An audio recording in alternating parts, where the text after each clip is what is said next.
Today I am going to make this cute little Primenta bag, and this is new for me. I have never done a corner to corner. The yarn that I picked out is from my stash, and it's equivalent to the size that they call for, although I find out really quickly that I think it's way too thick. It's pretty, but I don't know that it would be appropriate for the bag. It would be so heavy for the bag. So I do a little sample, and then I decide that I'm not going to use this yarn. I'm going to save it and do something else with it later. Maybe finish the corner to corner, but instead of a bag, make a pillow or something. I don't know. The yarn is luxurious. It's just really thick, and even based on what the picture looks like, I feel like it's too thick.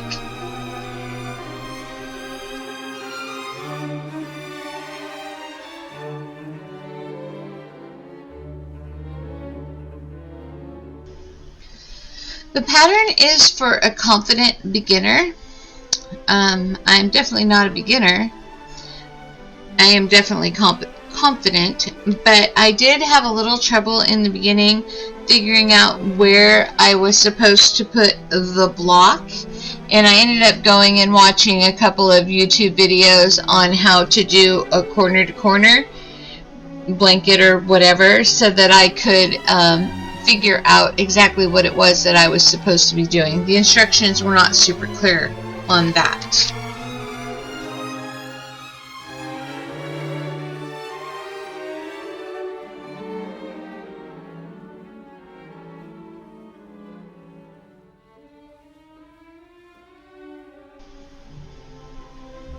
At this point, I've finished about 5 rows, and I realized just how hefty this bag is going to be.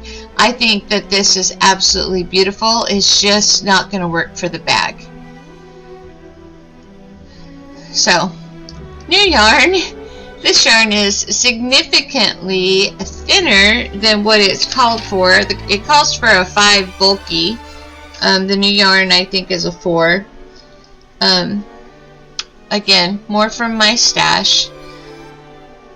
And I'm going to try again, but with a thinner yarn to make not quite such a bulky bag. Oh, I can't speak. Blech.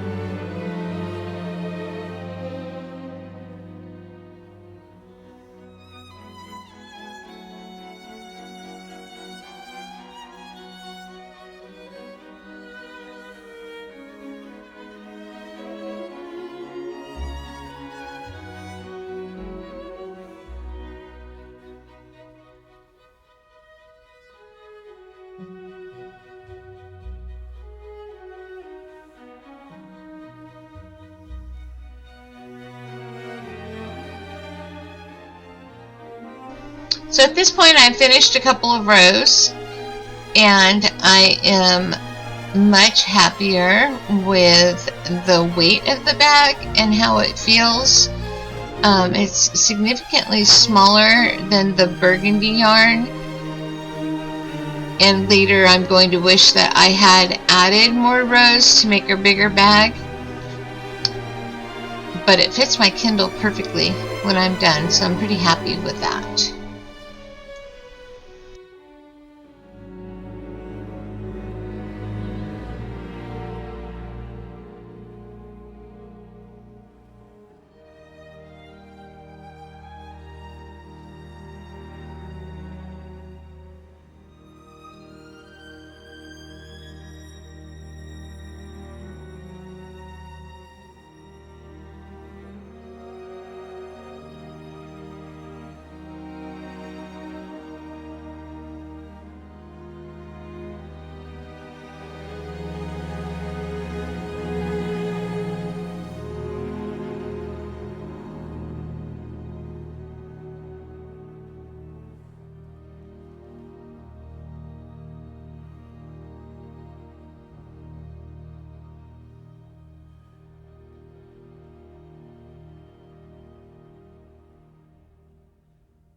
So at this point I have completed the increase rows, and I'm getting ready to start the decrease rows.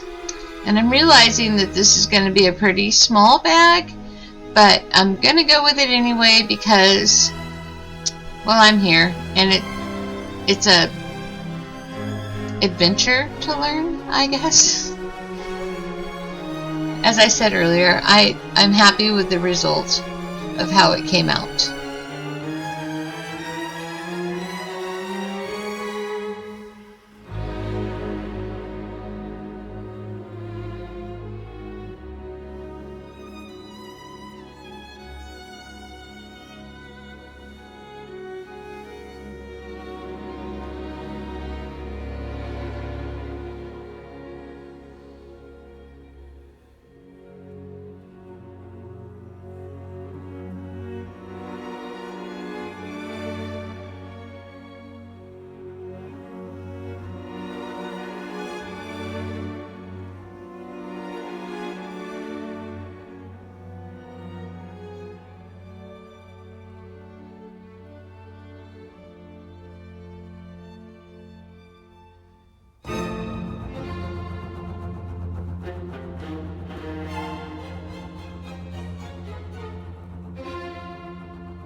And this is the end of the decrease rows, and the body of the bag is now complete. I'm pretty happy with it. It looks a little wonky in the video. I think it's probably a little crooked, but and here I stopped following the directions because I decided that I would seam the sides without cutting the yarn off first, because it didn't make sense to have two more tails to deal with. I just work my way over to the edge, and then I will seam up the two sides of the bag.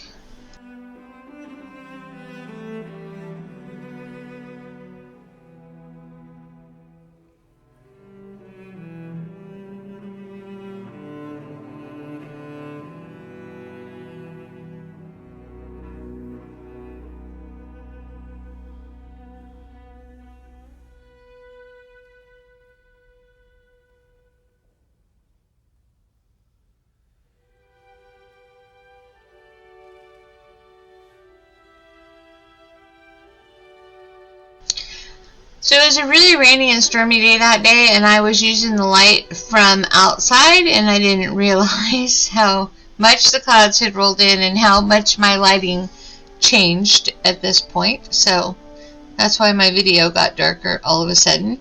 I am now working on the two handles for the bag, and this is where the frustrations begin. Because if you actually follow the directions, you don't get the result that they tell you that you're going to get. So you make the first block in the first row. In the second row, you it literally tells you to make 3 blocks, even though the directions say 2 blocks. So it takes me a minute to figure out what's going on and work it out for myself how it really should be. I don't understand why editing of patterns is so difficult, but here we are. And I don't write them, so I guess I shouldn't judge, and I guess I should be grateful, which I am, that I know enough to be able to recognize the mistakes and work through them and pass them and actually create something. But it does seem to be a huge problem in a lot of written instructions that there are errors that could have been easily fixed, in my opinion, just by having somebody test out the pattern before it went to print. Maybe, I don't know. I'm not part of that world and that process, so I'll just leave it that there is definitely an error in this pattern, and that if you follow the directions for the handles, you will get a 3 block wide handle rather than a 2 block wide handle.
As I finish up my handles and my bag, I will say that I did find the corner-to-corner construction method appealing, and once I figured out how to do it, fairly easy to work with.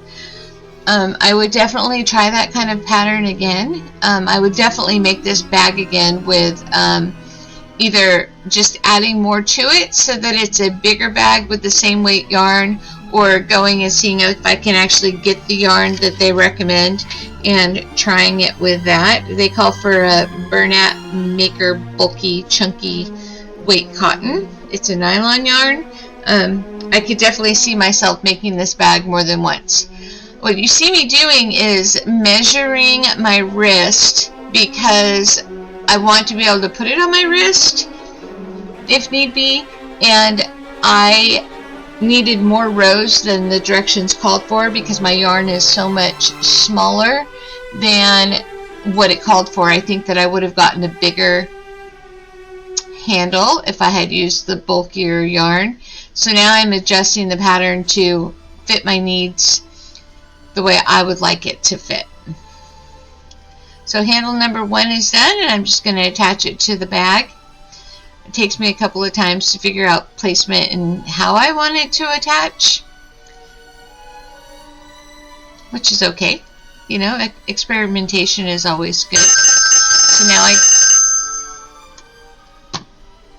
the joys of video editing at home. That was my husband wanting lunch, which of course I stopped and went and made for him. But now I'm back.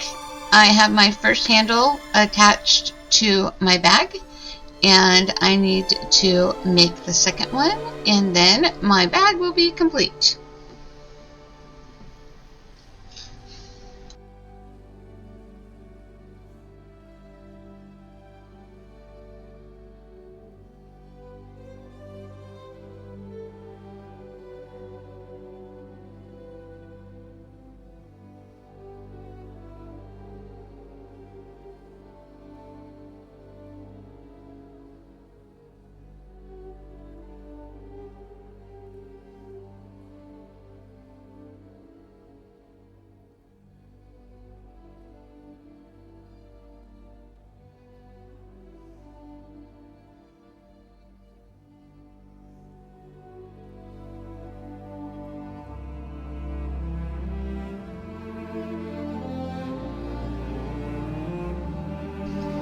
The second handle only needs to be long enough to reach across the bag and hook on the first one. So I just checked to make sure that the length is right, and I think I made it the length that they asked for, but I don't know, I could have made it longer. But get it attached to the bag and my bag will be complete. I am happy with it. I think it came out so cute. It is tiny. I do wish that it were bigger, and I will make another one, like I said, with probably the yarn that they call for, but that's another project for another day. In the meantime, I started and completed an entire bag without it ending up in my whip pile, so that's pretty exciting. It fits on my wrist the way that I expected it to, and it closes nicely, and the chest to be sure, and voila, the Kindle fits in it. So I have been putting the whole bag in my purse. I feel like it gives the Kindle a little added protection, but I know now that I could also just carry my Kindle with me on my wrist when I'm out and about and want to have a book. Thanks for watching.